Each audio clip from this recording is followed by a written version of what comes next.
আল্লাহ তুমি আমারে বাঁচাও, আল্লাহ তুমি আমারে বাঁচাও। ঠিক ওই মুহূর্তে বিশ্বনবী পিয়ারা নবী মাকামে মাহমুদে সেজদায় পড়ে কাঁদবে।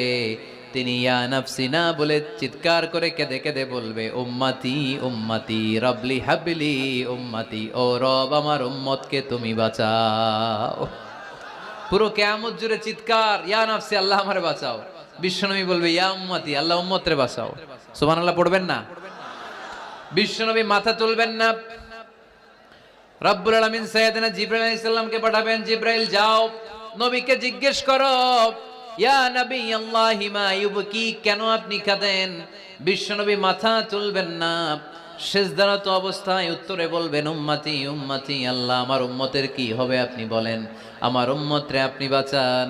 সাইয়েদনা জিবরাইল এসে বলে, ও মাবুদ আপনার নবী বলে উম্মতের কি হবে, উম্মতের কি হবে? আল্লাহ বলেন, জিবরাইল